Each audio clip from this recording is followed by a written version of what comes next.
Lesson number 8. Lesson number 8 चं नाव आहे कर. बरोबर का?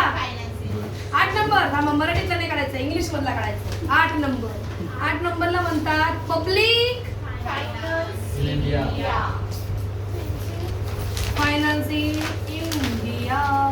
काय ग मराठीमध्ये?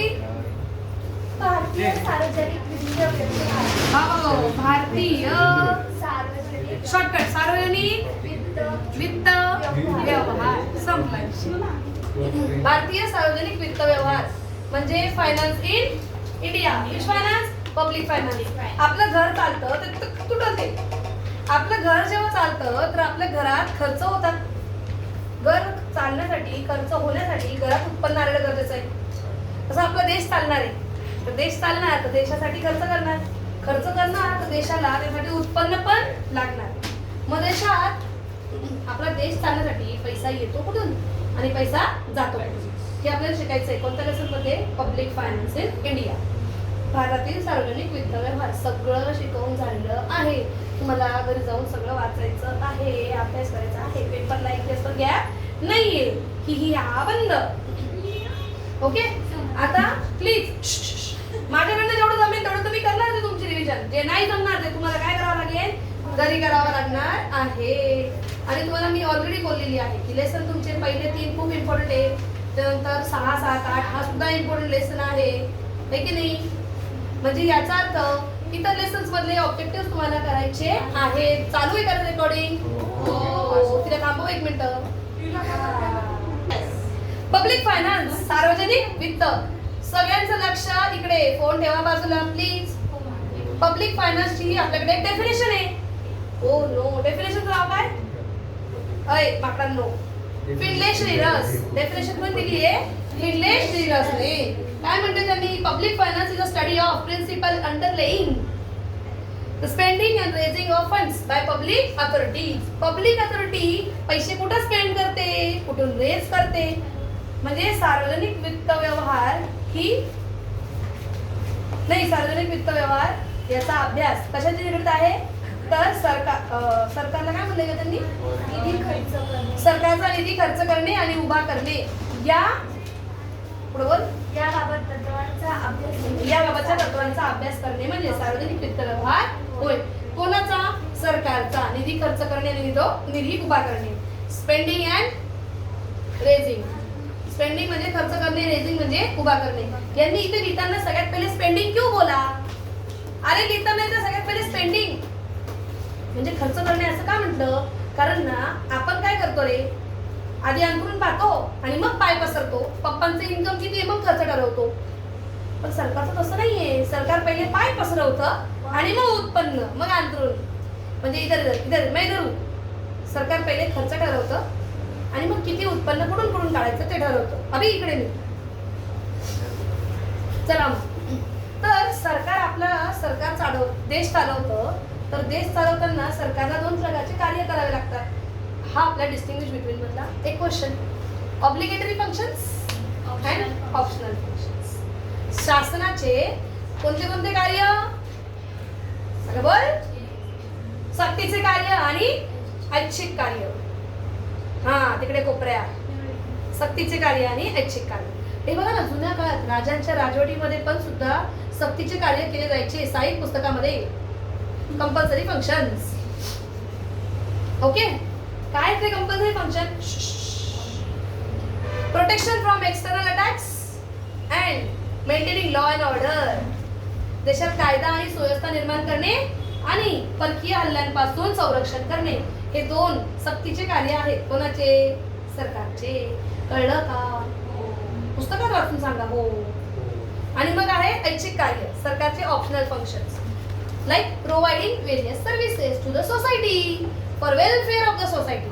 समाजाच्या कल्याणासाठी समाजाला वेगवेगळ्या सुविधा पुरवणे. फॉर एक्झाम्पल हेल्थ, एज्युकेशन, आरोग्य, शिक्षण, सॅनिटायझेशन, स्वच्छता. काय कवाचा झालं की नाही? डेफिनेशन आणि एक्झाम्पल. भावना पुचली? नक्की. सक्तीचे कार्य असतात सरकारचे आणि दुसरे कार्य कोणते रे? ऐच्छिक कार्य. हा डेफिनेशन अँड मीनिंग. अच्छा कुठे असं त्यातच डेफिनेशन बनवायची, त्यातच काय करायचं एक्झाम्पल द्यायचं तुम्हाला. Protection from external attacks and maintaining internal law and order are obligatory functions of government. हे सरकारचे काय आहेत, सक्तीचे कार्य आहे. ओके चला नेक्स्ट बघा मीनिंग. मीनिंग मध्ये ना एक महत्वाची लाईन, त्याला अंडरलाईन मारा बरं पाहिजे. कुठे गेली ती लाईन, हा सापडली.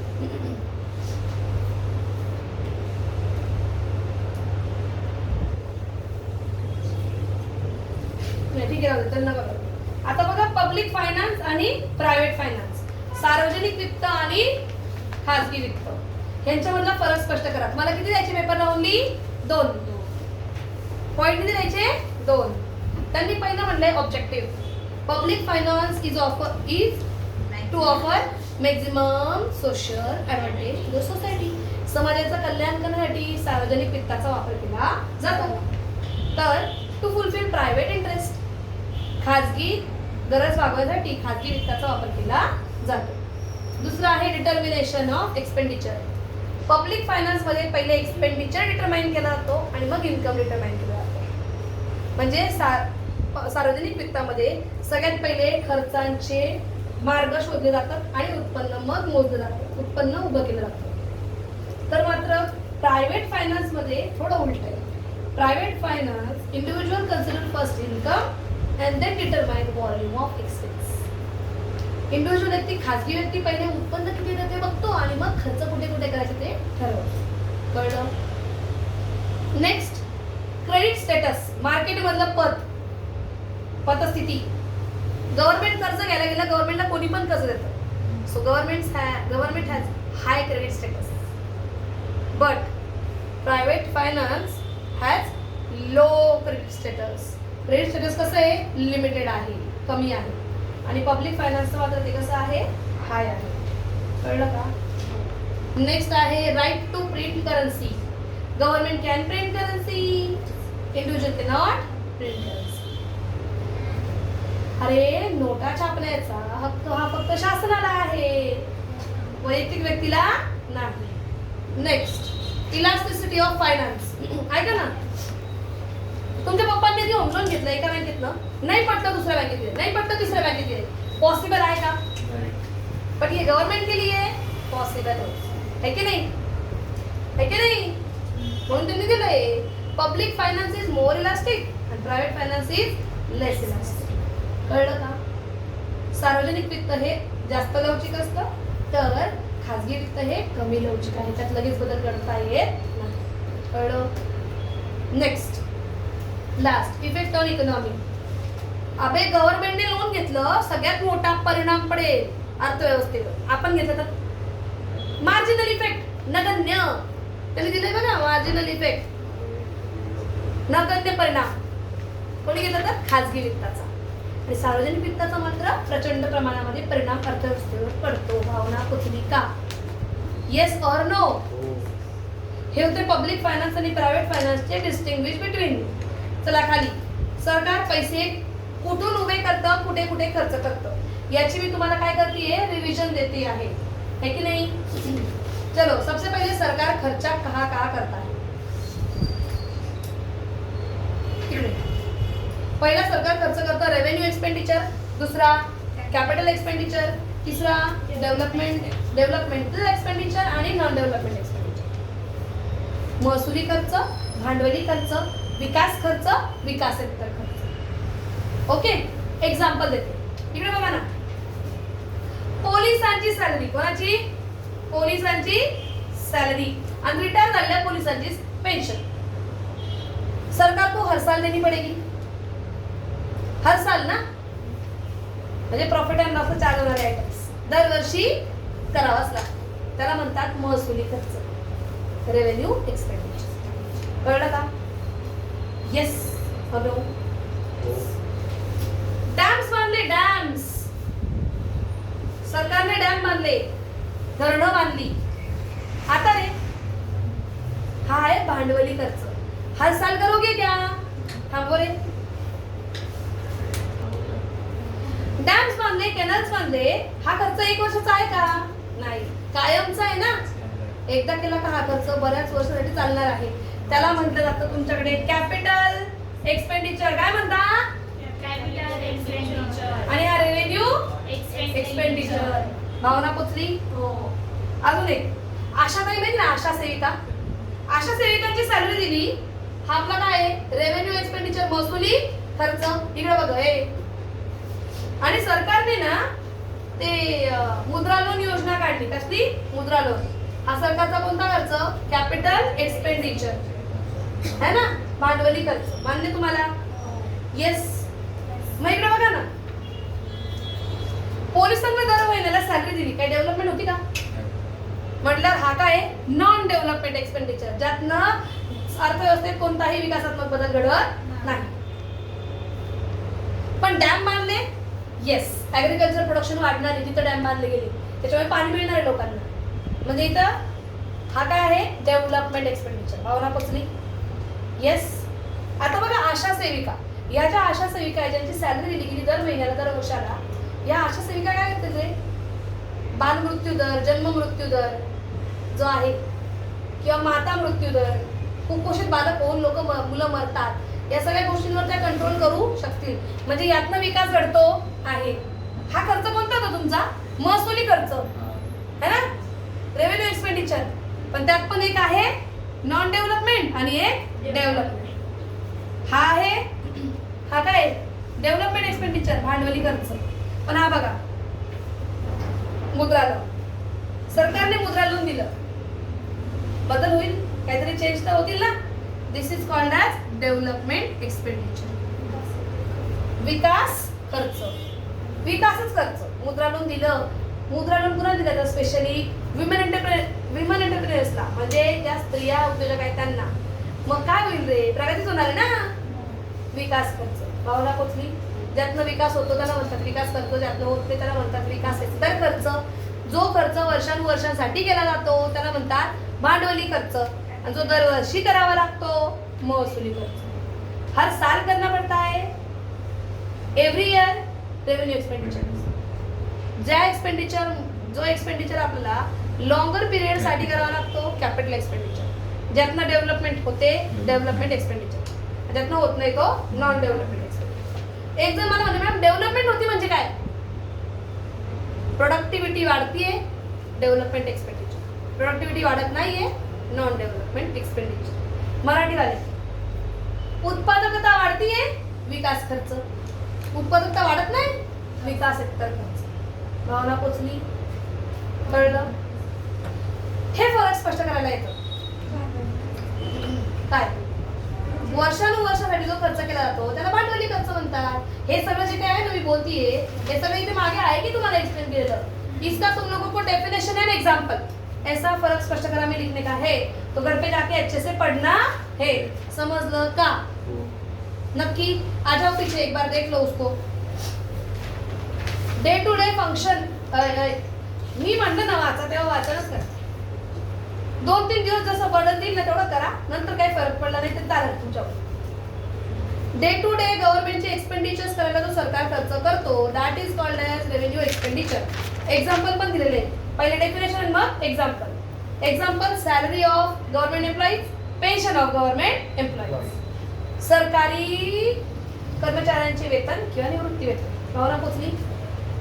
कॅपिटल एक्सपेंडिचर बघा, दिस expenditure is incurred for progress and development of our country. This expenditure is in huge proportion. मोठ्या प्रमाणावर देशाच्या विकासावर केला जाणारा खर्च, भांडवली खर्च. कळलं का? फॉर एक्झाम्पल पण दिलं बघा त्यांनी, दिसतंय का? Example, loan given to state government, loan given to government company and repayment of government loans. सरकारने राज्य सरकारला कर्ज दिलं, सरकारी कंपन्यांना कर्ज दिलं, किंवा सरकारने कर्जाची परतफेड केली, याला भांडवली काय म्हणतात? खर्च असे म्हणतात. एक ना, सरकारने लोनवरचं व्याज दिलं, इंटरेस्ट, हा काय? Revenue expenditure. पण डायरेक्ट लोनच रिपे आहे कॅपिटल एक्सपेंडिचर, भांडवली खर्च. भावना पोचली का? विमान वरतून जाते. ओके. आणि मग डेव्हलपमेंट एक्सपेंडिचर बघा, डेफिनेशन पहा.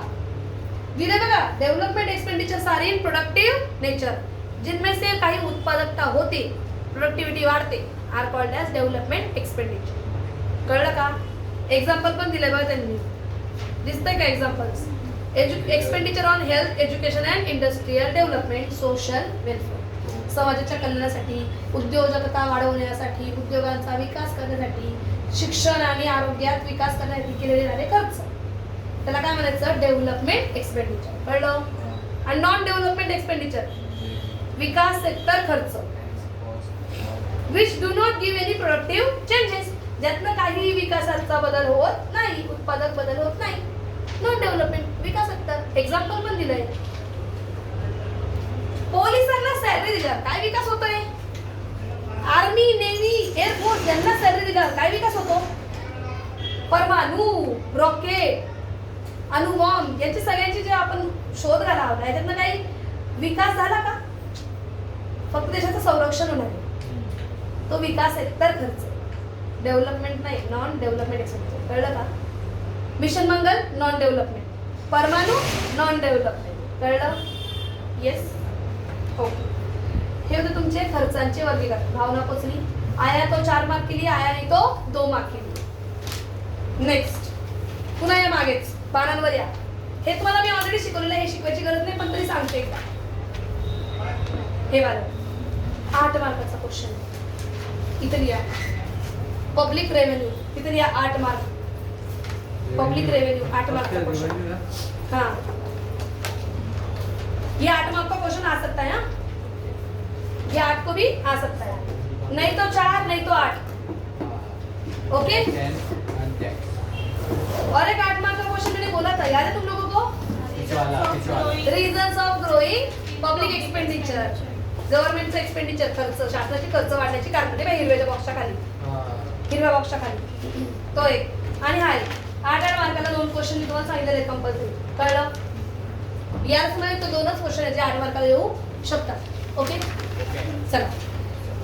टॅक्स, कर, डायरेक्ट टॅक्स, इनडायरेक्ट टॅक्स, हे त्याचे काय आहे? प्रकार आहे. प्रत्यक्ष कर, अप्रत्यक्ष कर, हे त्याचे काय आहे? प्रकार आहे. हे की नाही? प्रत्यक्ष कर मध्ये किती प्रकार आहे रे भाऊ? दिलेत मी त्यांनी. मी सांगते तुम्हाला. डायरेक्ट टॅक्स बद्दल काय लिहाल रे? फरक स्पष्ट करायला पण येतो. डायरेक्ट टॅक्स, इनडायरेक्ट टॅक्स, प्रत्यक्ष कर, अप्रत्यक्ष कर. Direct tax is directly charge on income और वेल्थ ऑफ पर्सन. झाली मेनी. प्रत्यक्ष कर हा व्यक्तीच्या उत्पन्नावर किंवा संपत्तीवर प्रत्यक्षपणे लागतो. Okay. It is burden created directly on the person. हे जो करदाता आहे ना, टॅक्स पेयर, त्याच्यावरच डायरेक्टली बर्डन असतं. It is burden on tax pair. हे ओझं आहे, हा भार निर्माण करतं कोणावर? करदात्यावरच. कळलं का? इथे कराचे ओझे कोणावर असते? करदात्यावर असते. ओके. डायरेक्ट टॅक्सचे प्रकार 2: इन्कम टॅक्स, वेल्थ टॅक्स. उत्पन्न कर, संपत्ती कर. आहे का?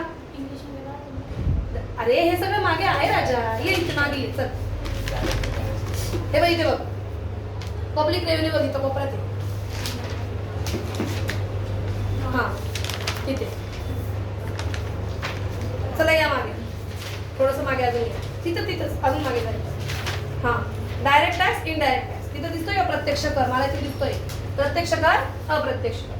प्रत्यक्ष कराचे प्रकार किती? 2: इन्कम टॅक्स, वेल्थ टॅक्स. उत्पन्न कर, संपत्तीवरचा कर. कळलं का? इथे बर्डन कोणावर आहे? On the tax pairs. इथे ओझे कोणावर आहे? करदात्यावर आहे. बंद कर. Direct tax, indirect tax. प्रत्यक्ष कर, अप्रत्यक्ष कर. प्रत्यक्ष कराचे 2 प्रकार किती आहेत? Income tax, wealth tax. Income tax, wealth tax, उत्पन्न कर आणि संपत्तीवरचा कर. आणि दुसरा आहे आपल्याकडे इनडायरेक्ट टॅक्स. इनडायरेक्ट टॅक्स म्हणजे काय? अप्रत्यक्ष कर. इनडायरेक्ट टॅक्स म्हणजे काय? अप्रत्यक्ष कर. अप्रत्यक्ष कर कसा असतो? तर this is charge on goods and services. हा वस्तू आणि सेवांवर आकारला जातो. Here burden is shifted to ultimate customer. काय लिहायचं? Burden of tax is shifted to ultimate customer. इथे कराचे ओझे हे कोणावर स्थलांतरित केले जाते? करदाते नाही, करदात्यावर नाही, ग्राहकावर. कस्टमरवर, ग्राहकावर. कळलं का एवढं? कराचे ओझे हे कोणावर स्थानांतरित केले जाते? ग्राहकावर, कस्टमरवर. कळलं का? आणि इनडायरेक्ट टॅक्सेसचे दोन प्रकार आहेत. एक आहे जीएसटी आणि एक आहे कस्टम ड्यूटी. वस्तू आणि सेवांवरील कर आणि आयात निर्यात कर. कळलं? आणि हे होते डायरेक्ट टॅक्स आणि इनडायरेक्ट टॅक्स. सरकारकडे फक्त एवढे दोनच रेव्हेन्यू आहेत का रे? सरकारकडे अजून एक रेव्हेन्यू आहे, non tax revenue. Non tax revenue म्हणजे काय? करेतर उत्पन्न. पहिलं आहे फीज. फीज कशी रे? फीज ही कंपल्सरी आहे without any return services. Fee is paid if return for tax. कसा असते? टॅक्स बद्दल एक लाईन राहिली आपली. टॅक्स इज अ काय? Contribution to society. कंपल्सरी. प्रत्यक्ष कर हा सरकारला आपल्याला काय द्यावा लागतो? कंपल्सरी द्यावा लागतो. कंपल्सरी म्हणजे नाही, कंपल्सरी म्हणजे सक्तीचा द्यावा लागतो. पण फीज ही सक्तीची नाहीये. गव्हर्नमेंट ज्या सर्व्हिसेस देईल त्याबद्दल गव्हर्नमेंट काय चार्ज करतं? फीज चार्ज करतं, शुल्क चार्ज करतं. उदाहरण पण दिलंय त्यांनी. उदाहरण काय दिलंय? Education fee, registration fee. कळलं का? Second, prices of public goods and services. सरकार रेल्वे देतं तुम्हाला, फॅसिलिटी आहे सरकारने दिलेली गुड्स आणि सर्व्हिसेस. सरकार काय चार्ज करणार? प्राइजेस चार्ज करणार. कळलं का? नेक्स्ट आहे स्पेशल असेसमेंट, विशेष अधिभार. बरोबर का? विशेष अधिभार.